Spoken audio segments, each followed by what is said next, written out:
It's been a while since I dropped this shit. Swole fam, y'all better run this up. KD, let's go. Yeah. Aye, East Coast with that gang gang, West Coast with that gang gang, global with that gang gang, nigga. You know we don't play games, yeah. East Coast with that gang gang, West Coast with that gang gang, global with that gang gang, nigga. You know we don't play games, yeah. East Coast with that gang gang, West Coast with that gang gang, global with that gang gang, nigga. You know we don't play games, yeah. East Coast with that gang gang, West Coast with that gang gang, global with that gang gang, yeah. You know we don't play games. I'm blessed, I never said I didn't struggle. I finesse, I never said I didn't hustle. These niggas talk so loud, the way I move is subtle. I'm the ocean, but these niggas just a puddle. Ay, oh, I swear I'm delusional. These niggas, they using me. They want my energy, ain't nothing new, this is usual. These figures confusing me, what's gotten into me? They say I'm using their cubicles. Clipping KD like some cuticles. None of this shit is excusable. Don't need a muse when I'm musical. Ay, whoa, I'm tired of saying for truth when nobody's doing it. Yeah. They are controlling the youth, agenda abusing them, nigga. We losing them. Matter of fact, we just abusing them, that's a fact. We try to roll with a ballad act. Fucking low key with the Tesseract. They throwing smoke when they got it. Get the fuck up out your little bubble. They wanna ask how much it costs, I said it double. Gorilla beard, these niggas only rockin' stubble. The realest nigga make these bitches start to stumble. Aye, East Coast with that gang gang, West Coast with that gang gang, global with that gang gang, nigga. You know we don't play games, yeah. East Coast with that gang gang, West Coast with that gang gang, global with that gang gang, nigga. You know we don't play games, yeah. East Coast with that gang gang, West Coast with that gang gang, global with that gang gang, nigga. You know we don't play games, yeah. East Coast with that gang gang, West Coast with that gang gang, global with that gang gang, nigga. You know we don't play games, yeah.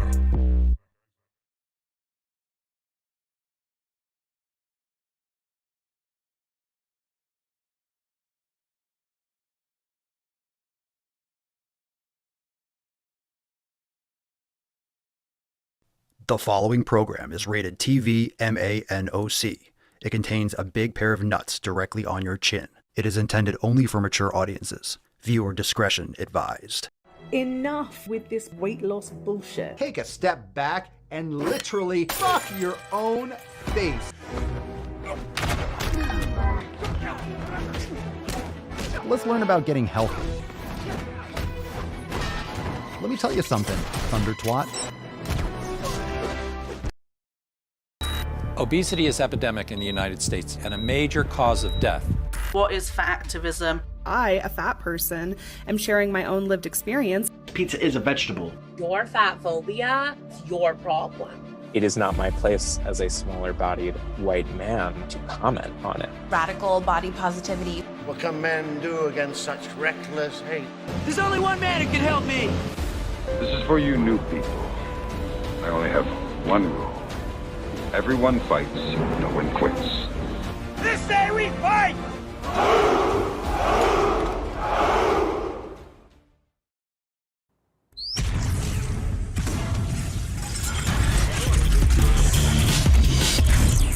Swole Normuth. The sun is shining, the birds are chirping, the bacon is sizzling. Welcome to the Daily Swole.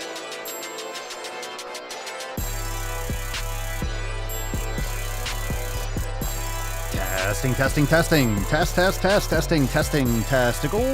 Testicles. Welcome everyone to episode 2515 of the Daily Mother Swole, the most muscular swolecast, beercast, broadcast, gaincast, mancast, pimpcast, sleazecast, and slaycast in the realm, because when I flex, you flex, we all flex our biceps. What's going on, beaches, booshes, bustas, hustlers?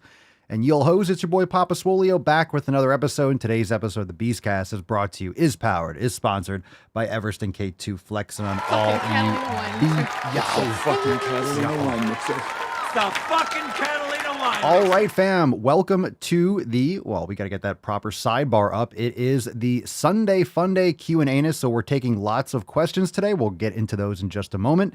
Make sure you hit the like button and drop in the comments down below. What are you smashing today? Everyone watching, especially those of you on YouTubes, make sure you hit that like button right now, or I am coming for you. Come on. Why are you watching if you're not going to hit the like button? Obviously, you like it. You're watching it. Silly things. You're silly. Hit that thumbs up. Takes 2 seconds, by the way, but that, a lot of people don't get their alerts and things like that. That's why we got to use Swole Text, which is awesome. But, you know, let's make sure that people that are subscribed to the channel get those notifications. Also, tomorrow, a little announcement before we just jump right into those questions. Tomorrow at 12 noon Eastern time, Monday, March the 27th, we have our accountability meeting. Live accountability meeting, new releases. We also will be announcing some new things like we always do. New releases, recipes, and some other things actually that makes tomorrow actually a little bit extra special. It's always special. Best way to start the week, but we do have some other things to talk about tomorrow, 12 noon. So the episode will be private. Don't miss out on that. Join us inside Swolenormous X and get access to all the private live streams. We had an awesome roundtable last week. God, we had a roundtable last week. We had a brand new Drive Mole Gaining that dropped on Friday. It was lit. We had a lot of stuff going down. So you're missing out on a few live streams a week if you're not a member. And plus all the programs, yoga, meditation, all 7 pillars content you get inside Swolenormous X. So join us over there and we'll see you tomorrow for the accountability meeting. Now, drop in the comments down below. What are you smashing today? What did you smash? What are you eating today? What's going on? What are you doing today to celebrate the Sunday Funday Q&A-ness? And we'll get right into those questions. Drop them in the comments down below. Hashtag #AskPapaSwolio. Let's get the Falcon out. Let's get this card exposed. It's a good one today, fam. Let's get this party started, shall we? No.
Now, some of you might be thinking, summer Swole, it's freezing where I'm at. Well, it's hot as fucking balls down here in Florida. Summer's already here, and before you know it, it's going to be wherever you live too. So hashtag summer Swole for a chance to win today's Swole card, and we're going to get right into those questions. So drop that in the comments, and we're going to get into it. All right, let's take the first question. We'll take a call first, and of course, you can submit your questions. You can call in over at AskPapaSwolio.com. We got our first caller. This one's from Akil. Akil? Maybe? What will you do after gym?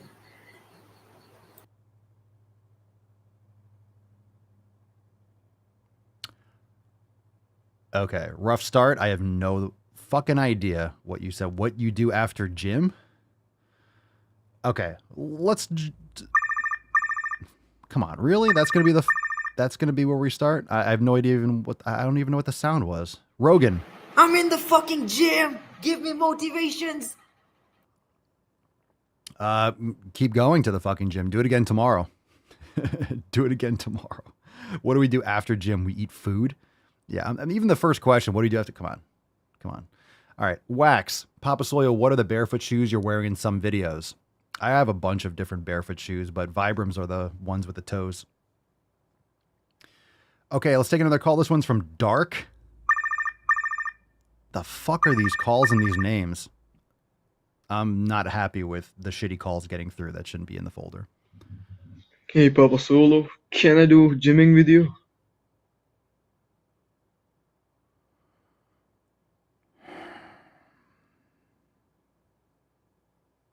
Should we start the episode over again? Should we start this? Matt Damon. Can I go?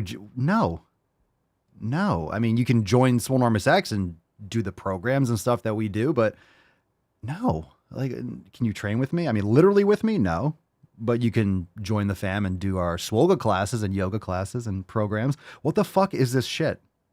What the fuck is this? Renata, someone ask a good question. This is dog shit. This is dog shit. Hi, from Brazil. It's too wrong to go to the gym just to eat fast food and things I'm not supposed to eat. I just try to balance. I know I feel less the blame when I go to the gym, when I eat shit and go to the gym. I go to the gym every single day besides Sunday, but I eat like pork. So can my body find a balance, or no, I'm doing everything wrong? I missed the very beginning of this question. Was she asking, like, can she eat like shit and go to the gym and get results? I actually missed that question because I was typing something for a second. Okay, I mean, I might just start the episode over again. What did she say? I kind of missed the beginning of it. This is funny. I'm pissed off about the first few calls, but we'll take care of it. We'll make sure only the calls coming through are going to be coherent and legitimate. No more of these stupid go to the fucking gym comments. Let's see. She says she does eat like shit. That's what I thought. Okay. She does eat like shit, and if her body can find a balance, or she's doing it all wrong. No, don't eat shit. If your nutrition is shit, then you're not going to out-train a bad diet. But I hate that phrase. You need to be 100% with your nutrition and know what you're doing. You need to be eating the right foods for the right reasons. So if you're eating like shit, yeah, you're doing it wrong. If you're eating like shit, then you're not going to get great results. You're going to have chronic inflammation and poor sleep and poor recovery. And what the fuck is going on? What the fuck is going on? Jesus Christ. Let's take a question from Instagram. Never thought we would go to Instagram for this. Is funny. It's always random. You never know what you're going to get on the Sunday Funny Q&A. So no worries. We'll bring this fucking train around. Never thought I would be going to Instagram for a question. Never thought I'd be going to Instagram for please save the Q&A. Ivan or Ivan Montero. I'm assuming Ivan. Bro, it's good to stay 3 hours in the gym. So I get this question a lot in terms of how long should you work out? And there's no actual answer. It depends on your rest periods, depends on what you mean by 3 hours in the gym. Are you warming up for 20 minutes? Are you driving to the gym? Do you leave your house at 1 o'clock and get back at 4? Are you cooling down? How long are you actually, because your warm up, are you including that timing in your actual training? Are you training intensely for 3 hours because you're not really training that intense? If you can train for 3 hours, you're doing more endurance. You're doing a lot of junk volume, in my opinion. If you're literally lifting for 3 hours, I sometimes have long lifting sessions here, but I'm setting up different workouts and I'm not literally lifting like nonstop for 3 hours. So that's a long time, but to be in the gym for 3 hours, or are you training for 3 hours? Are you doing 50 fucking sets? So in terms of your active training, an hour is enough. I mean, technically half an hour can be enough depending on what you're doing. An hour and a half can be enough, but about an hour is great for most people. That's plenty in terms of what volume you would need to do for beginner and intermediate. If you're more advanced, depending on your training split, it might be more time. But again, it depends on what you're including with that timing. All right. It depends on what you're including with that time period. How are you blocking off 3 hours? What are you considering 3 hours in the gym? Like from you walk in the door or from when you start your first set, that kind of thing. It's always important to specify. Tyler, Papa Soy, how many times a day is cold plunging appropriate for recovery? I mean, there's a lot of benefits to it.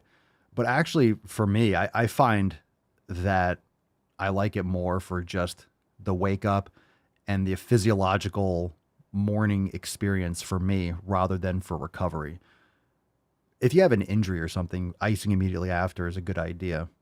But for example, you don't want to ice immediately after a hypertrophy or like a strength training session just because the icing can inhibit the inflammatory response that's actually required for building muscle and strength and repairing muscle tissue. So you want that response right after.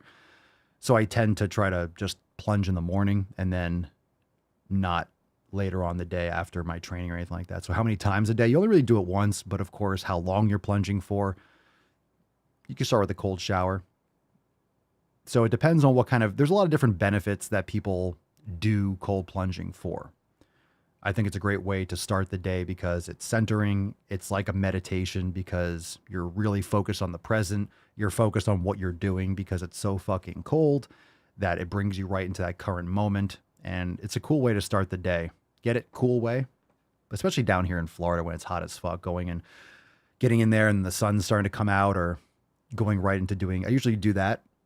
And I do my morning mule, I call it. I go and I plunge, and then I throw on the belt and I just start dragging the sled for a few laps just to warm back up. So that's a nice way to start the day. Keith, thank you for the super chat. What the fuck, Papa? What the fuck? I appreciate it. Keith is like, my God, what a rough start. He actually gave me money. So I appreciate it. Thank you. Thank you. I appreciate it. Yow. Keith. Yow. Oh my God, Papa, what the fuck? Here's $5. I appreciate it. Thank you. I'm going to get some grass-fed beef with that, brother. Let's see. John, Papa Swolio, do you incorporate fasting into your training or use as needed? Well, I usually don't eat until later in the day. I usually don't eat until the afternoon after I work out, depending on when I train. I don't eat until after I train usually. For a little while, I was doing kefir and sometimes some cream in my coffee earlier in the day. But I personally like not getting any kind of calories in until after I train, usually late morning or usually early afternoon. I'll try to not to eat. I don't overthink it. I don't have a timer that says, ooh, I'm allowed to eat now. But usually happens 2, 3, 4 o'clock is when I'll eat. And I'll usually have one kind of meal. I'm usually not eating multiple meals, but I'll have after my workout. So I trained and then I had some kefir with some creatine and stuff in it, and a little bit of honey after the workout. So that's a solid amount of calories and protein and fat. So that's a meal, or would be considered a meal to many people. So it's not, I'm sitting down having a steak. It's not a formal meal, but it's definitely calories and protein after my workout. So then after the show, we'll have some food probably. I'll have some food. We'll have like a meal, or we'll cook some beef or eggs or something like that. Mama Swolio, when she comes home and after the show is over. So fasting is great, but I will do some fasting now and again, but usually I'm just not eating all day. So whether you want to call it intermittent fasting or just not stuffing your face all day, I think a time-restricted eating window is very good, and I prefer it personally. Okay, let's see. Dylan, Papa Swolio, looking for some sunscreen alternatives. I work outside all day in Australian heat and burn fast. Also been vegetarian for 31 years and ate my first steak last week. Oh my God, round of applause. How was the steak? I think Australian beef is grass-fed. Like, I think all of it's grass-fed. I don't think they do any of the grain stuff. Tell me if I'm wrong. Some of you are watching from Australia. Sunscreen alternatives. I'm not a fan of sun. I know there's some things that you can put. I don't know what it is. Something with like zinc, or people make their own homemade sunscreens. I just go get sun, and then if I'm getting hot, I go in the shade, or you wear a big hat, you wear long sleeves. It might not sound glamorous in the heat, but that blocks the sun from hitting your skin. So I'm not sure what you're doing outside all day, but whenever you see people working in the fields, they usually have the big sun hat, the big fucking hats on. They have long sleeves, and you're thinking, man, they must be hot. Well, they're not getting burned. So that's why they're wearing long sleeves and stuff like that. So if anyone has any recommendations, I don't remember what some people mix on their own off the top of my head, but and the reason why Dylan's asking is because, you know, commercial sunscreen is dog shit. Let's see. Frank, Papa Swolio, which would you recommend for strength? Dumbbell press or barbell press for chest? Dumbbell press or barbell press? I am looking to increase overall strength. Well, both are going to do that. You can increase strength with barbell, with band, with dumbbell. So what I recommend, either one, whichever feels best for you. I would definitely do both. I would do both. Maybe you want to do flat bench press, but then doing incline dumbbell and then mix it up. Then 1 week do flat or incline barbell and then incline. It depends, because you can use different bars. If you don't want to use just a straight bar, they have sometimes the curved bars or the ones that, so you can get a little bit more of a stretch with an actual bench press machines are fantastic. There are a lot of really good machines, like converging chest presses. I have a flat converging chest press outside that I do sometimes in my rotation, but sometimes those sitting, those upright hammer strength ones are really good. So if you have access to good machines, it's just a different tool, right? It's just a different tool, and some machines are going to be awesome. Some are going to suck. So not all machines are created equal. Some might fit your body better than others, and some have a better movement pattern. And of course, you're going to be able to enact different force on a machine than you can with free weights because you don't have to worry about the stabilization. You can really, use absolute brute force and do it more safely too in many capacities. So I'm not really of the camp. In general, I will say free weights are better than machines. In general, you shouldn't be using, in my opinion, you shouldn't be using machines over free weights because you have issues with free weights because you don't have proper mobility. I don't like people using machines as an excuse to not train mobility and to not make sure that your body is moving properly and you're taking care of your stabilizers and full range of motion. But using machines as a tool, let's say you have good mobility, practice yoga, you practice mobility and flexibility training and things like that, and you're using a machine, for example, that's fine. But if you're like, oh, this hurts, or free weights hurt, so I use machines, you're avoiding the source of the problem. You're eventually going to have that problem even if you use machines, if you know what I'm saying. So both are good, but most people would agree that barbell, you'll be able to load more weight. For example, let's say you might be able to do 225 or 315 on a bar, but you're not going to be able to do 160s. Most gyms don't have dumbbells that go up that high, but it's much harder to go heavier with dumbbells than it is in terms of overload. And it's less safe too. You need spotters, you're stabilizing two different weights. And of course, once you start going up heavy with benching, the dumbbells become less and less realistic. I know you've seen those pro bodybuilders doing 200-pound dumbbells and shit like that, which are rare, hard to come by, but it's the fucking workout itself, even just getting it up. Mika Ash, Papa Swolio, what do you feel about Tabata workouts? I did one yesterday, kicked my ass, but I don't know if it's actually strengthening anything or it's just cardio. It's cardio. So you're absolutely right. How do I feel? It's cardio. You're lifting for cardio. If you're lifting weights with Tabata, you're lifting for cardio. Yep. So if you're doing some cardio, then you could do rope for that. You can lift 20 seconds on, 20 seconds on, 10 seconds off, or 10 seconds on, right? 20 and 10 or something like that. So yeah, it's definitely cardio, but don't get it wrong. If you're new to training, you're going to build strength too. It's not the proper training protocol if your goal is strength and muscle building. Remember, when I say if your goal is strength and muscle building, some people might say, well, you could build muscle doing Tabata stuff. I'm not saying you can't build muscle and build strength, but you're not going to build. That's not the priority. If you want to build muscle and strength, then you need to not do Tabata training. That's not going to be optimal for building muscle and strength. King Lion, RSA, Papa Soy, how much should you eat in winter and summer months? I find myself eating less now that's becoming winter. I mean, it all depends on your energy output.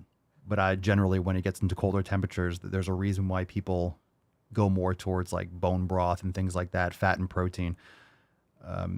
You shouldn't be over-consuming carbohydrates in the winter, in my opinion. You're not really going to need to. So you need the proper nutrients if you're training hard and things like that. But the days are shorter. I don't know where you live exactly, but it's very normal to not crave fruit and tons of carbohydrates in the winter and to naturally lean more towards proteins and fats. So it's a better time period to go more keto or lower carbohydrate and up the proteins and fats in my experience. Dita, what's your typical warm up before lifting? Depends on what body part I'm doing. If it's a leg day, usually I'll do, this is not only if I'm doing legs, but I like doing some sled. So I'll do a couple laps, reverse, front and back. Sled work, just great for the knees and great for the joints and good to get the heart rate up a little bit and just to get moving. If it's upper body, I'll do some club or some dead hang, some pull-ups and things like that. So it really depends on the body parts, but I'll usually for chest or for back, if I'm doing an upper body workout, I'll do 10 minutes of clubs, just switching hands, underhand circles, left, right, overhand, right, left. And after that, then I'll do my warm-up set. So I'll usually do a general warm-up, just decompressing the shoulder and the elbow and the wrist, getting a little workout going, breathing, getting my mind into the game, getting my heart rate up a little bit, getting some sun on my nips and shit. So some circles are great with a club or a mace if you have a mace and you don't have clubs. And then after that, if I'm doing chest, let's say I'm starting off with heavy dips, then I'll get into just some couple light sets of body weight and then go from there, or pressing. So I'll do the club work and then I'll just do like a light set or two of the exercise, the first exercise I'm going to do, and then I'll get into it.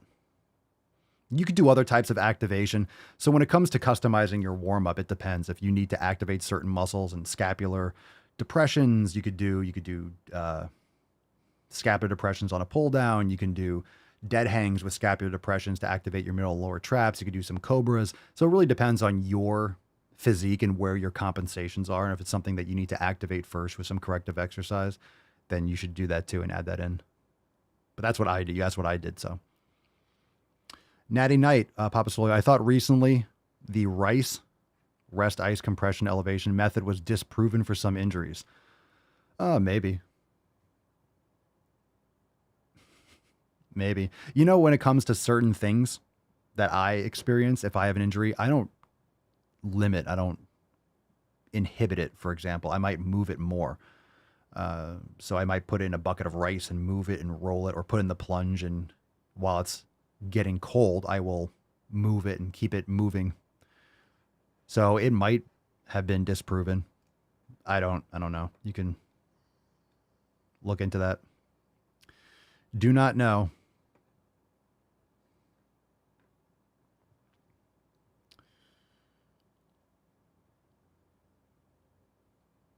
Let's see.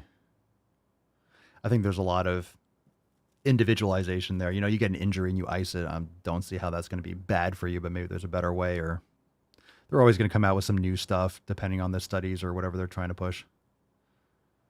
So I'm sure it's fine. I'm sure there's something else you could do. But I would say, I will say that for certain things, or certain things that might set me back, or different kinds of tweaks, or depending on what the issue is, I'll treat it differently. Freddie, what's the difference between grass-fed and grass-finished?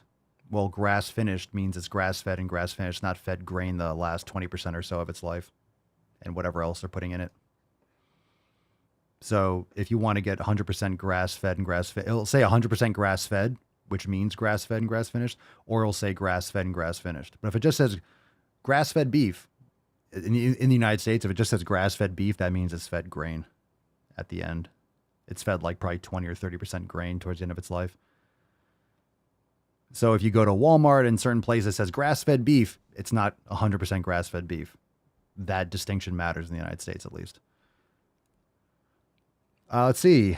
Dylan, steak was the most satiating meal I have eaten. It was from a quality butcher, so very nice, with some salt and butter. Also been having some ground beef, which is great too. Good for you. Good stuff. Get some beef. Papa said getting it up. Goddamn right. Get it up, fam.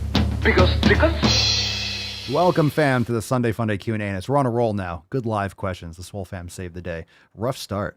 But it's funny. Pretty funny, though. David, have lost 140 pounds, but still need to lose another 56 to reach a healthy BMI. My question is when to increase the weight training rather than the current dumbbell workouts I currently do. I'm confused. Increase the weight training. You should be increasing the weight training now, but you're doing dumbbell workouts, so it sounds like you're weight training. Focus on building muscle now. I don't know who told you to lose fat first and then build muscle. That's nonsense. Lift heavy weights and build muscle now. Focus on lifting weights and increasing the weight and training hard, lifting heavy now. And again, BMI is not going to be accurate when you build muscle. Just keep that in mind. So don't worry and over obsess about the BMI. You have a lot of fat acceptance people. BMI is racist and BMI is not accurate. It's accurate for people that don't do anything. But when you build muscle, it becomes less accurate because lean mass, it goes by height and weight. So for me, I'm obese or morbidly obese according to BMI because of my height and my lean mass. So it's not accurate if you have muscle mass. If you lift weights, it's really not that accurate.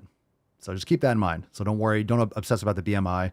Don't obsess about the scale. Focus on elimination diet, cutting out inflammatory foods, getting quality sleep, all those things, and lifting heavy. Lift like a beast. Good for you, David. Congratulations. Keep it up. Dylan, on the sunscreen, I do wear long sleeves, but I wear a helmet, motorcycle postie. So hats aren't an option, unfortunately. I tried zinc, but it dries the hell out of my skin. So we're talking natural sunblocks. I know there are some concoctions that people can make. I just don't know what it is off the top of my head.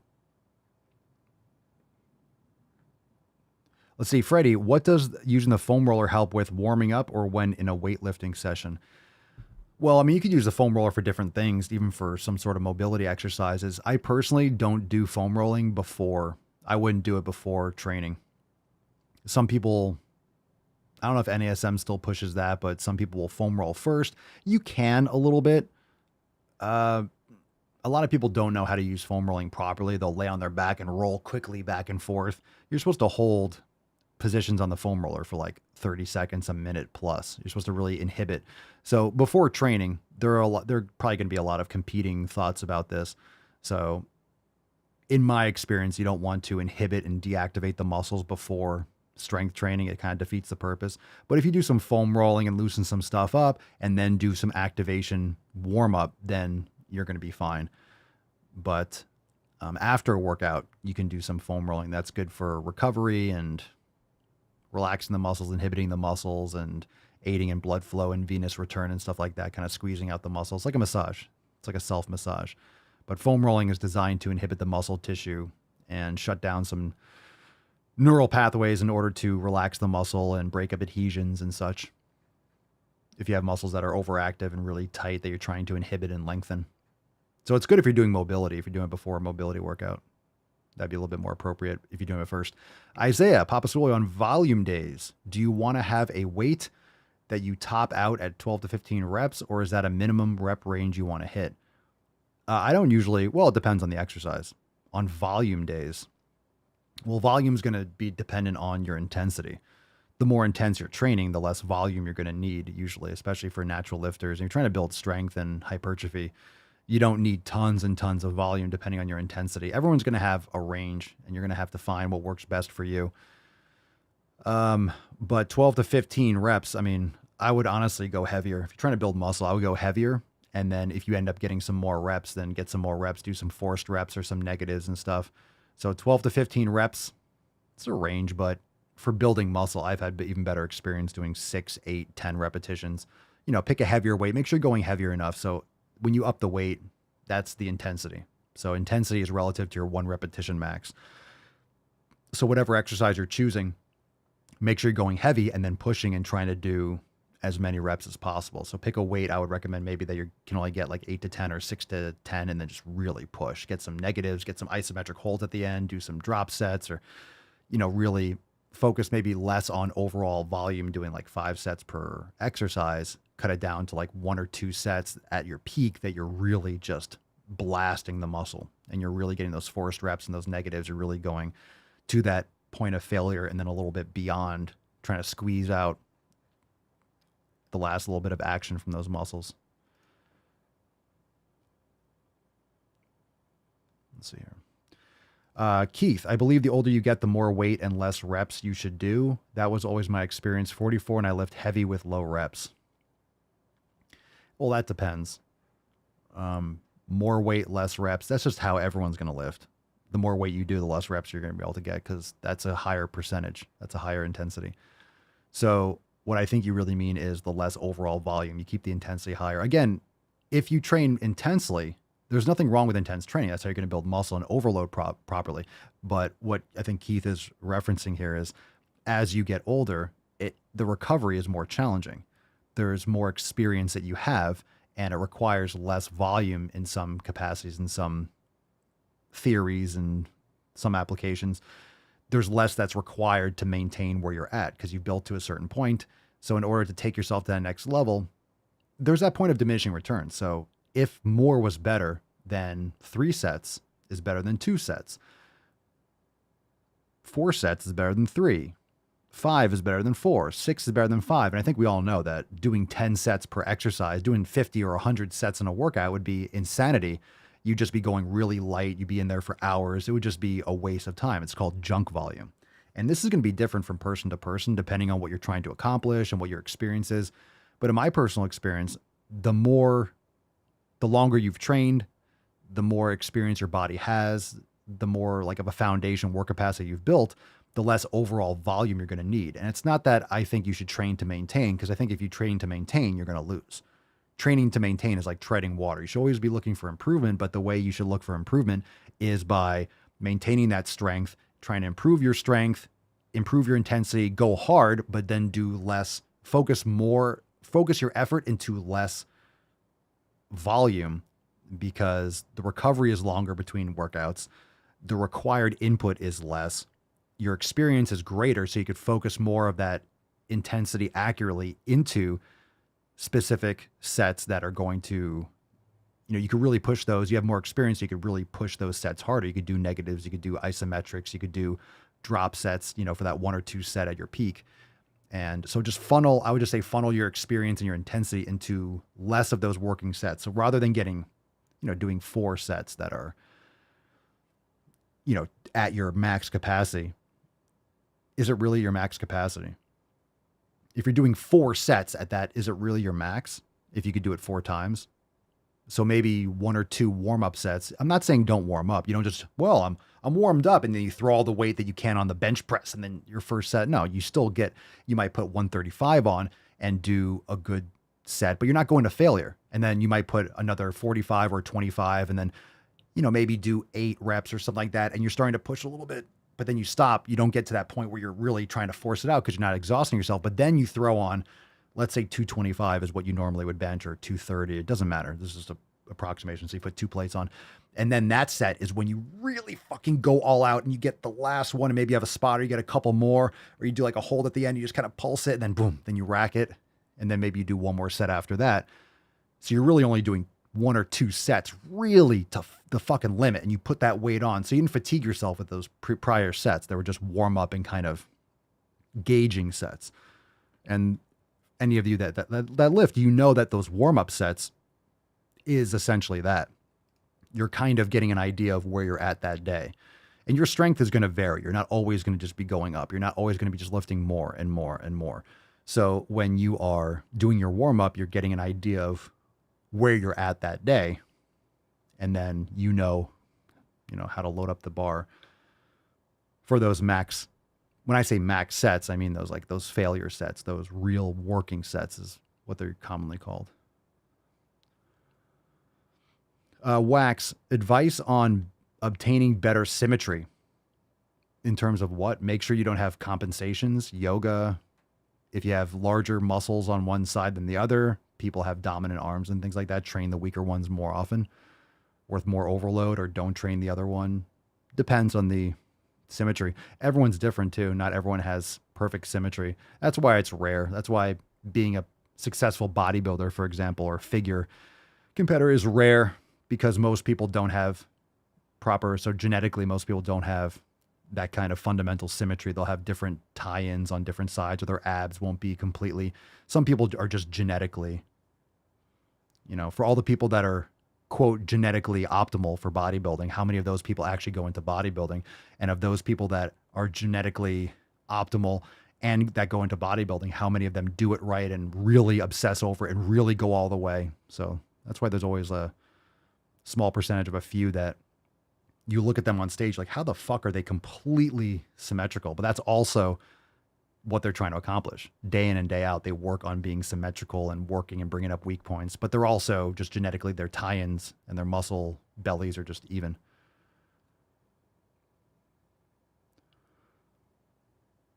Let's see here. Good questions. Swole fam, bringing in the heat. Papa Swolio, when doing Bulgarian split squats today, I was shifting more of my weight onto the outside of my heels. The outside of your heels? You mean the outside of your foot? My glutes and other outer muscles were on fire. What are those muscles that get used? So, my glutes and other outer muscles. You mean the gluteus medius? There's a bunch of muscles over there. Vastus lateralis. It's the glutes, gluteus medius. Now, when you're doing Bulgarian split squats, there are a bunch of different ways to do it. You could do it with the foot that you have in front. You could do it with, let's say your right foot's in front. You could hold a dumbbell in your right hand. I personally, if my right foot's in front, I like doing a single dumbbell in my left hand. And then you could put your right hand, you could hold like a bar vertically, or you can hold on to like the ring of a squat rack. And that allows you for your counterbalance, your foot kind of travels a little bit more. Your knee will kind of travel a little bit more outside, stays more in line with the second toe, but you'll really feel the outer portions of your quads and glutes. And if you want to hit more quads, you can elevate your front heel. You can have a slant board or put your front heel up on a 5 or 10 pound plate. And you can focus a little bit more on the knee flexion. That'll hit a little bit more quads too. Let's see, Tyler, I caught the replay of yesterday's episode since I wasn't able to show up live. Question is on that story from the Daily Mail about the ADHD. Do people use that as an excuse and label themselves? We didn't really go into the whole story. It was really more like the premise of it. Do people? Sure. People self-diagnose and just say things all the time. People diagnose and just say that people say they're depressed all the time, but also the diagnosis of clinical depression is completely overblown too, in my opinion. But a lot of people just say that they have something. Mika, some people have one bigger boob. Yeah, a lot of people like one ear is higher than the other. Usually, very rarely is someone actually, like no one's perfectly symmetrical, like if you're at them on a micro level. But some people just seem that way more than others. Isaiah, do you think adding drop sets to really push the intensity is good to do each workout or every so often, thinking more so during volume days and swole season?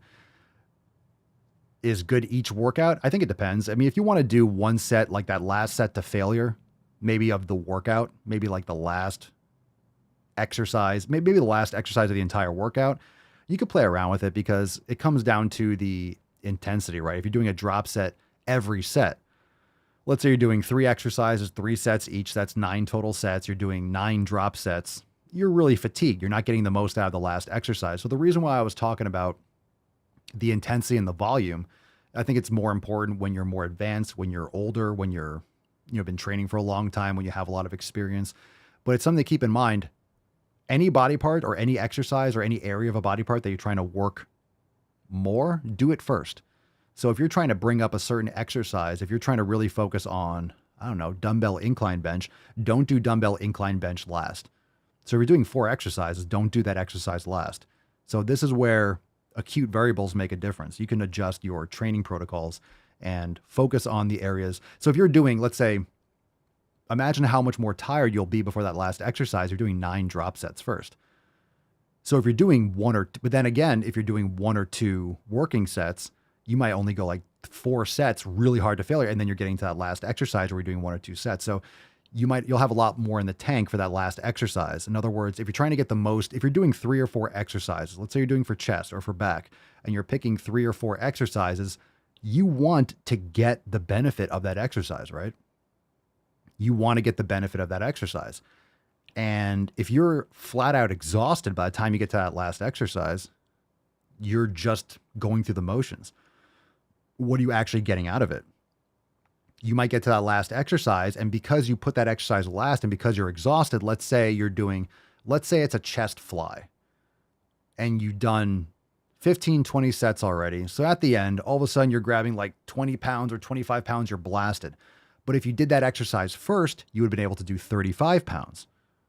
So what you're really not getting the stimuli required for that muscle. You're just causing damage and overloading your body. And this is where junk volume comes into play. So you really want that stimulus. You really want to be using as much of your energy as possible for that exercise. So if you're unable to hit that peak, shift around the exercise or increase the intensity and decrease the volume of the working sets so you can use your energy appropriately for each exercise. Otherwise, you're just doing an exercise and you're just fatiguing yourself without getting the stimuli. So it's a science, of course, and it's also trial and error, but you have to create the stimulus that will trigger the body to repair, recover, to build, improve strength, et cetera, for a subsequent upcoming workout.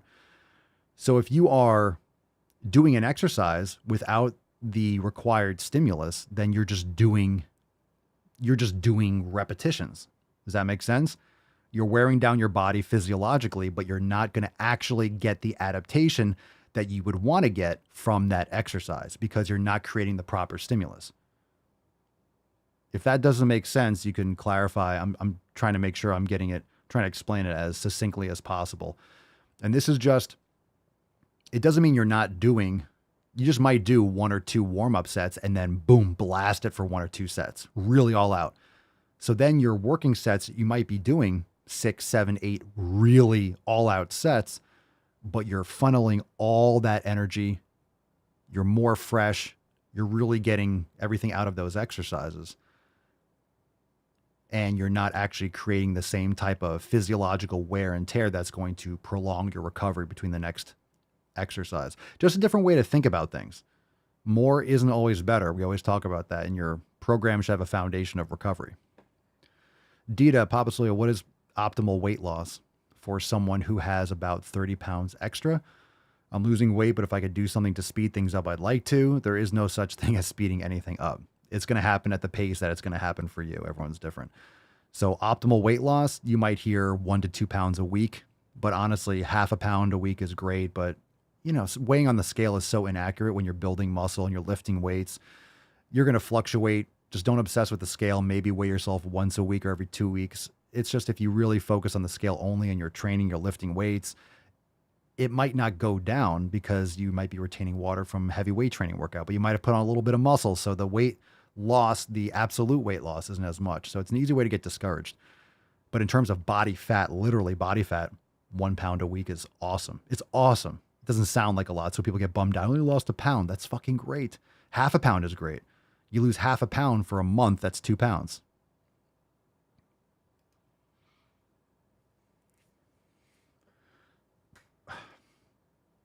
Freddie, Papa Swolio, if foam rolling simulates a massage in a sense, would it work to help rid of knots and muscles? Well, that's the point of foam rolling, is to reduce and release adhesions. So foam rolling is different because you're putting you're neurologically like shutting down. You're doing it yourself. So it's a little bit more intensive on you relaxing the muscles because you're breathing through it and allowing the muscles to stop spasming and relax into the pressure.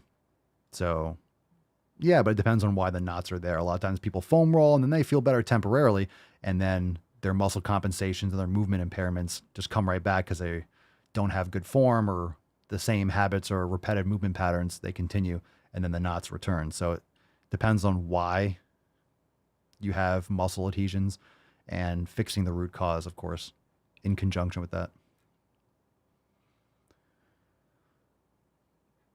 Let's see here. Okay.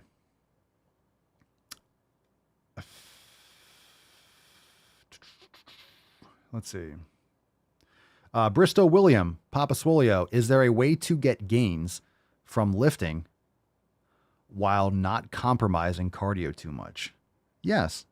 Everyone's different. Like, to get gains from lifting, first, if you're new to training, you're going to get gains doing mostly any type of training because it's all a new stimulus. So your body is adaptive to many things because you're getting exposed. Anything you do is new. Compromising cardio, just don't overdo it. I mean, people think that they're going to get in shape just by doing cardio and they get skinny fat or they exhaust themselves. You can do cardio. You could do jump roping or kettlebell or club or sled work or sprints or going for a long walk or a bike ride. Just don't overdo it. Maybe do one more it depends. I need to really, I can't just give an answer. Everyone's different. So yes, you can get gains from lifting and still maintain, cardiovascular function, which is important. Tyler, how can I prioritize my meals, exercises, and water intake being on the road, traveling to a different state? I don't want to set excuses. I want the best for myself and stay consistent by prioritizing your meals, exercise, and water intake. Like, you're answering your own question. How can I prioritize? By prioritizing it. Prepare your meals, get your exercise in, bring water, drink water. That's how you do it. By prioritizing it. Prioritizing means it's important to you. and you get it done. That's what a priority is. How can you? By prioritizing it. I'm not saying that to be an asshole. It's just, that's how you do it. It's like, how do I be consistent with? By being fucking consistent. By doing it. So be prepared. Most people don't do the things that they should be doing because they aren't prepared. So if you don't have the food when you need to eat, then you didn't prepare, right? If you didn't make the food in advance or whatever. So you have to prepare, and that's going to depend on your situation. JC Solus 72 Papa, we need nutrition tips for guys over 40. That's all I do is give nutrition tips for human beings. So the same nutrition tips I would give for a guy that's 30 or 20. Just most people that are 20 don't listen to anything, and they think they can do whatever they want, and they soon find out that they should have taken care of their health when they were 20 and not assuming that they could fix things 20 years later after 20 years of bad habits. So elimination diet, listen to the show, or all the same things we talk about every day, cutting out inflammatory foods. You can learn more on the blog or join the fam, swolenormousx.com, and everything that we talk about in the podcast. 40, same as I would give for 50, same as I would, it's same as I would give for women. Everyone starts in the same spot. You should all start in the same place with elimination and starting from scratch.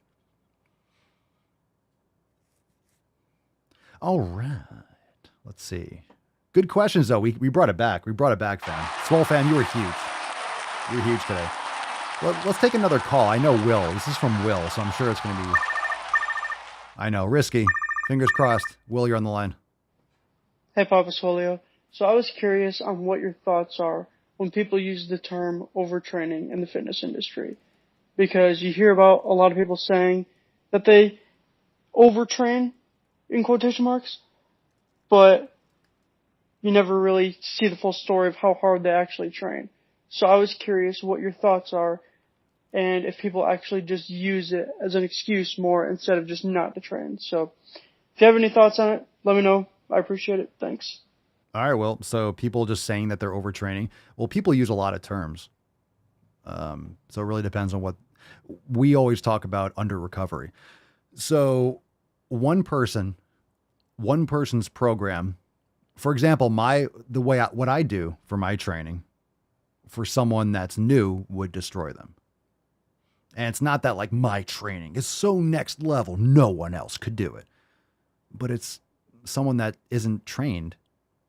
It doesn't make any sense. It's like, you want to play some, hey, we're going to go play some wiffle ball. And instead they throw you in the batter's box of like a major league game. And so you're going to make a fool. You're going to be laid out. Or NFL, hey, we're going to go throw a football around, and you end up and you're at like a scrimmage. You get fucked up.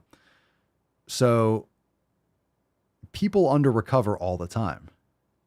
Now, overtraining, I like defining overtraining a little bit more as in an individual workout. Now, the classic definitions, but I think it's important to explain that in context of under recovery. So overtraining would be like you did more than you required.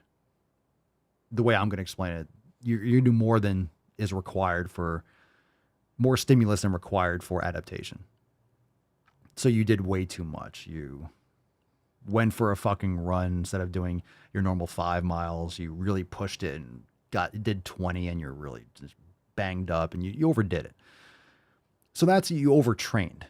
Now, of course, chronic overtraining, there's a lot of side effects, and you can look it up. And, this is my own explanation because I like thinking of things in terms of under recovery, because again, one person's overtraining is another person's workout. So my workout would be overtraining for many, many, many people out there. You take someone off the road, like, hey, come train with me, and do every set and do it as it would be so reckless and damaging to that person. They would be so sore. They might even hurt themselves, or you have rhabdomyolysis. They'd have they'd be fucked up, traumatized. So it's the recovery. So for me, and here's the thing, even my training, what I do would be more, I would have issues if I didn't recover properly between sets. So you want to make sure that you're pushing yourself, but you are allowing yourself enough recovery so you can have a subsequent workout. Now, your work capacity will improve over time. And if you are repairing properly for the next intense workout, that's what's most important. So a lot of people under recover more than they overtrain. So their workout might be fine, but maybe they should leave a day off in between the next resistance workout. So maybe it's their program design. People throw around these terms, and it's not that they're using them necessarily wrong, but a lot of people say overtraining when maybe they're just not programming properly, which can lead to that kind of overtraining or under recovery. Like, it's a component of all of these things. So that's why program design is important. That's why in all the programs, we usually offset resistance training with yoga or Swolga, because it allows your body to physiologically repair, psychologically repair. Intense weight training shouldn't be done 5 days in a fucking row. Can you train 5 days in a week, and 2 days of more active recovery? Like, sure. But at the same time, you shouldn't be just doing 5 days straight of resistance training. Now, that's the kind of thing we're talking about earlier. You can get away with that kind of stuff when you're younger, or you think you can. But again, getting away with it and optimizing your results, it's different. And it's psychologically a mind fuck when you're doing, let's say, more intense training but less volume, and you're not as crippled sore, and you think, okay, I'm not sore, I'm not making progress. But that's not true. You don't have to be crippled sore like, oh my God, I can't move my arm, in order to build muscle.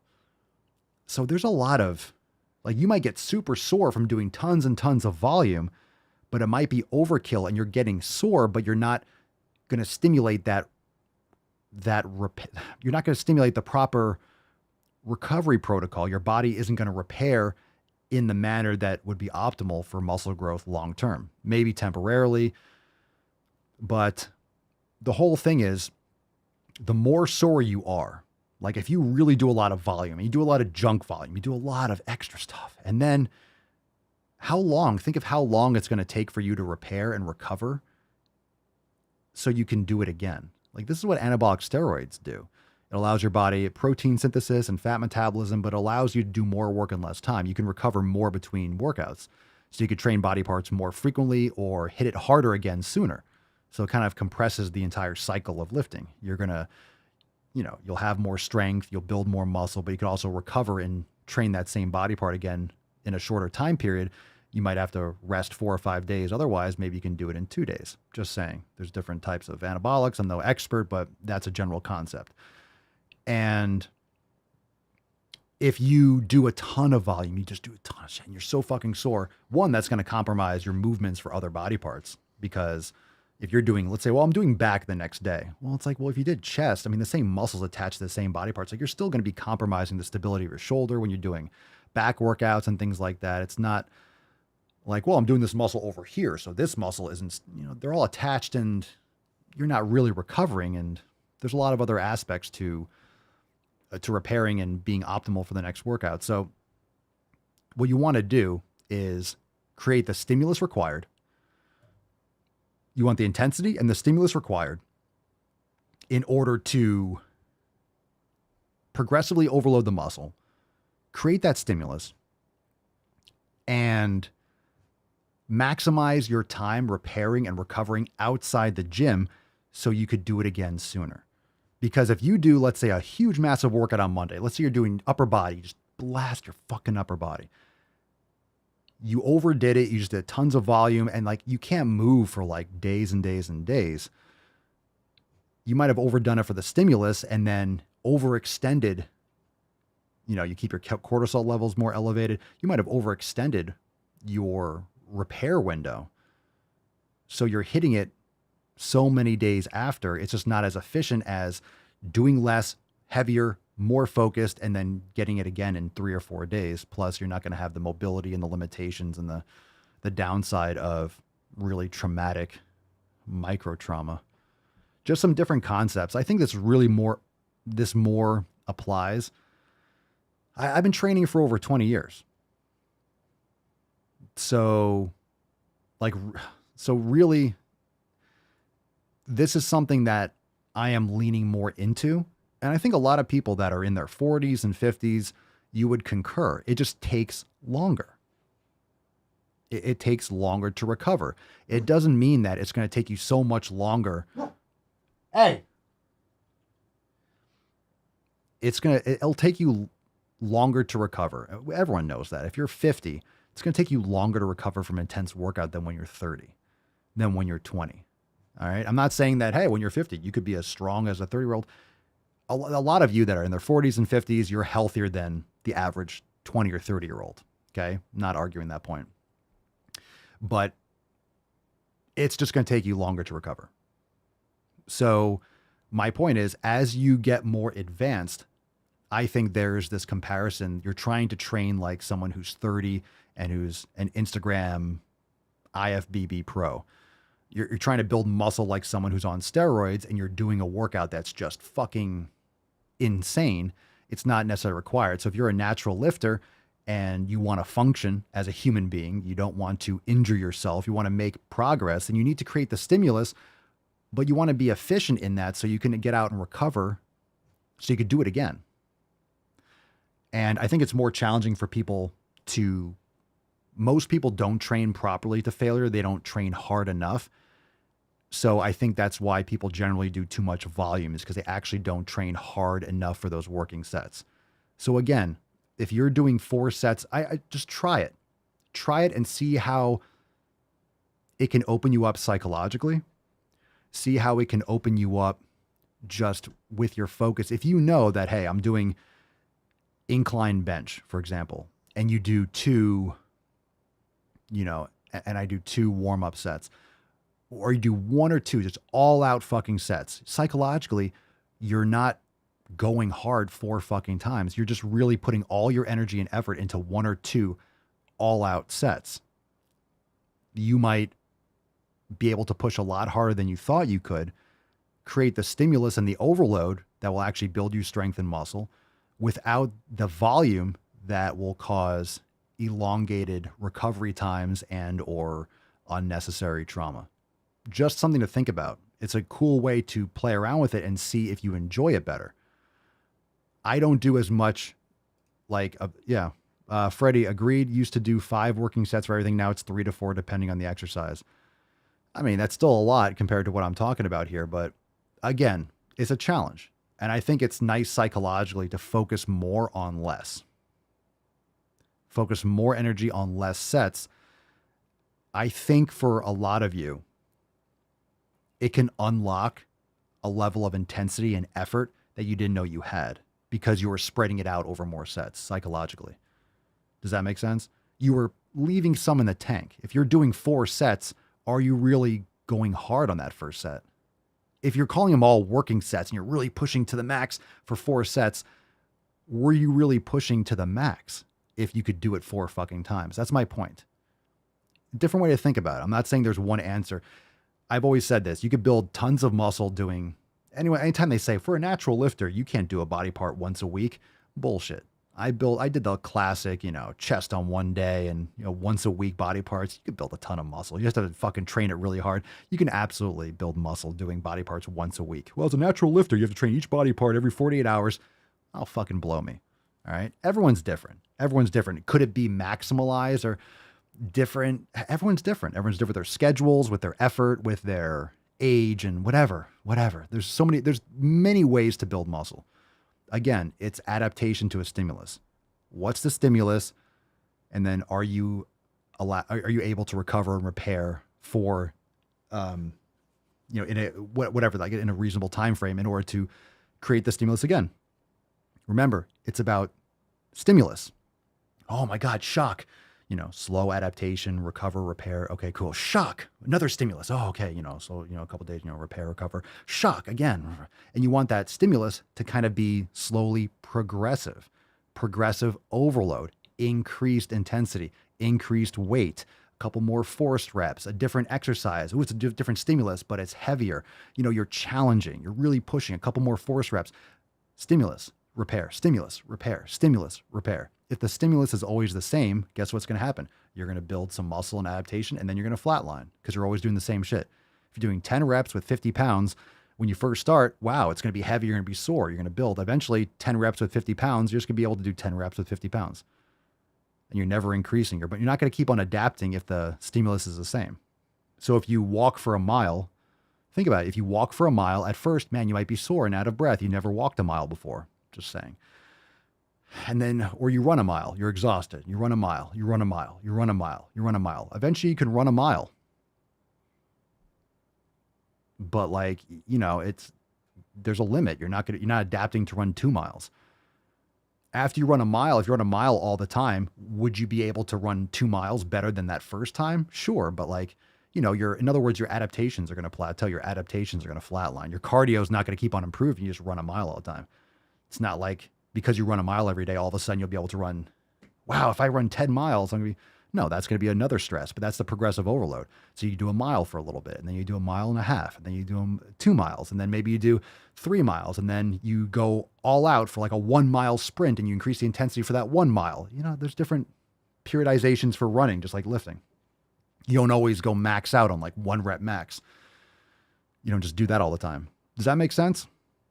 Again, it's just another way to think about it.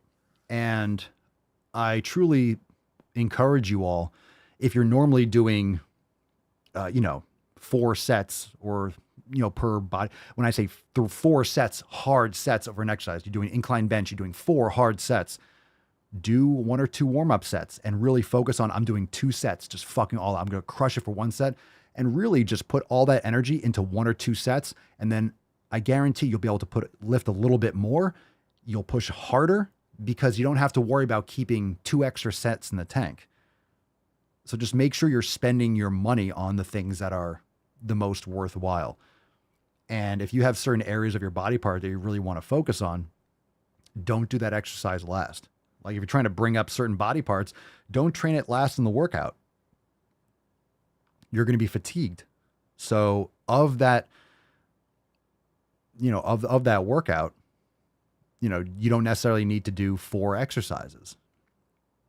You don't need to get all these different angles in one workout. You're going to train it again, maybe in 3 or 4 days. So maybe you can do certain exercises today and go all out, and then go all out in a couple different exercises in a few days, changing the angles a little bit. In other words, just focus more of your attention onto less top out sets and see how you like the workout, see how your strength increases, see how that stimulus changes, because you're going to be able to go harder and get more out of those heavier sets because you're focusing all that energy and strength and intensity from 4 to maybe 2 or from 4 to 3. And it backs you into the corner a little bit. And having a restricted workout, I know some of you've had some of your best workouts probably when you only had an hour and you were busy and you had to be out of the gym at 4 o'clock or at 10 a.m. or something. And usually you have more time, but shit, I only have an hour, and you just fucking crush it. And you have a sick workout and it's great. Well, how come you can't have that normally? Maybe because you're wasting too much time, maybe because you aren't as focused. But when you have a deadline, when you have some urgency, you had to get this done in this time period, and you didn't waste extra time, and you had all your focus on your sets because you had to get it done and you had to be out at a certain time. So another thing, just another way to think about it. So if you know that, okay, I'm doing 4 exercises with 2 of each exercise. So I'm doing 2 warm-up sets and then only doing 2 sets, like really pushing. And nothing left in the tank, like force reps, like holding. Really just fucking drop set or getting a couple force reps or negatives, and see how much harder you push. And chances are you're going to feel it. You're going to be sore. You're going to be fatigued. You're going to really feel the difference of that higher intensity compressed into a smaller volume window. So give that a try. Good question. Say we saved the Q&A in this thing. All right. It's Summer Swole, and we usually have, if you're listening now, if you just tuned in now, the beginning of this episode was wonky. We had a couple just, I don't know, whacked fucking weird calls. It was fun, but we picked it up. Swole fan came in huge. We had some good Instagram questions and live questions. So you never know, like always, you never know what you're going to get with the Q&A-ness. You never know. So you always got to show up and experience the Q&A-ness. And sometimes it starts off rocky and then comes up in a big way. So let's give away today's Swole card. All right, fam. Remember, tomorrow is our accountability meeting, so it'll be private for members only. If you want to join the fam, now is the time. SwolenormousX.com and be there tomorrow at 12 noon. We have our accountability meeting. We'll see you there, and it's going to be fire.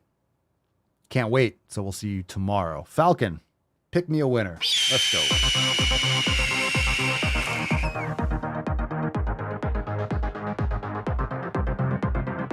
Pick me a winner.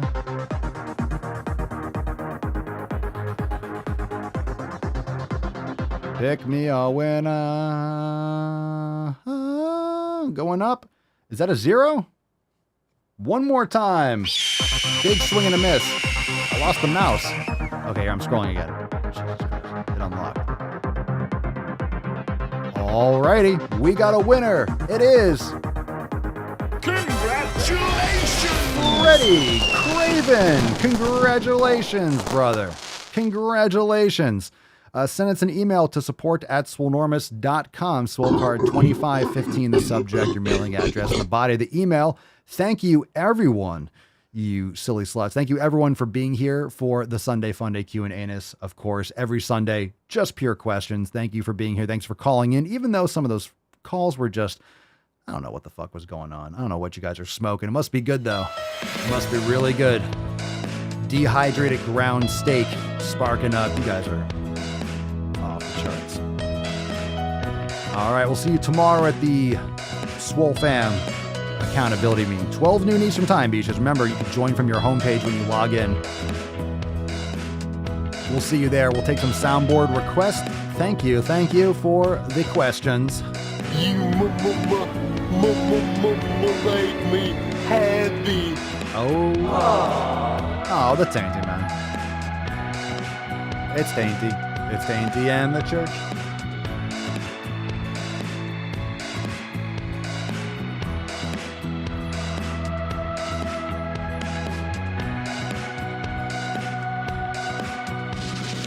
How about I send you a hobo's dick cheese?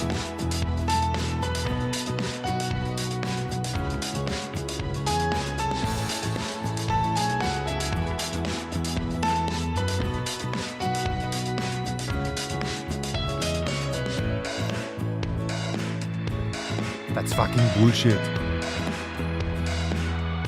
Chlorophyll? More like borophyll. Lieutenant Dan. Sell crazy someplace else. We're all stocked up here. Of course, we'll be back on Tuesday for the public cast. Tainty Tuesday, beaches. It's going to go hard. Tainty Tuesday is going to be lit. Right, Church? You look so fancy.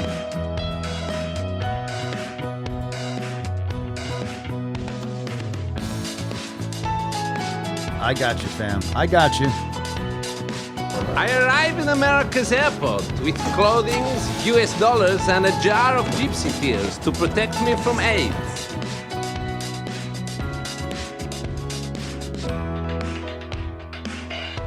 You're so cute. You are adorable. You're adorable. You're so cute.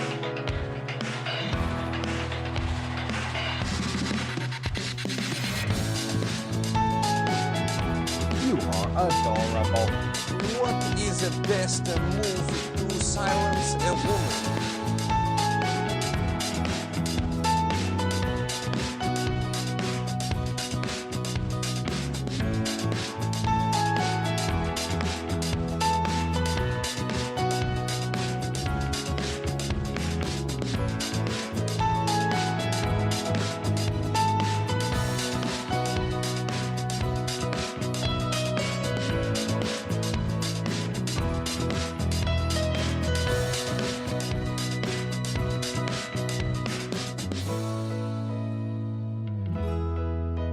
No hands. All right, fam-wise, very nice. Very nice. It worked out great. All right, fam, we'll see you tomorrow for the accountability meeting. Join us, SwoleNormousX.com. Thanks for being here, and we'll see you then. We'll be back here for the public stream on Tuesday. Peace, McGee's, deuce, Magoose, your boy Papa Swolio. Crazy flow, need a straight jacket. Cash flow, I'm a bank addict. 6 subs, had the bass smacking. 808s, had the place clapping. 3 girls is enough for me, so I pull out like the stock crashing. Like an IPO, trying to purchase me. This a private sector, so you can't have it. Faking all that boom bapping. Who you think you is, boy? 90s want they sound back, so I give rap all these fake rappers as I take matters in my own hands. I don't need rapping, I don't need Zans. I don't need help, I'm a grown man. Now they king left and they so mad, it's like Then yeah, I found that young king with my crown at 10 racks in the fanny pack, couple hundred in the Louis bag. that's a bed that you made. That's a bed that you made. That's a bed that you laid. That's a bed that you laid. What kind of game is you playing? We go hard in the paint, yeah. What the fuck is you saying? I only go where they pay. What kind of game is you playing? Ay, yeah, whoa, my shit is relevant. On topic, my melanin is popping. I'm taking skeletons on closets and making new deposits. I'm in my element, no ollies.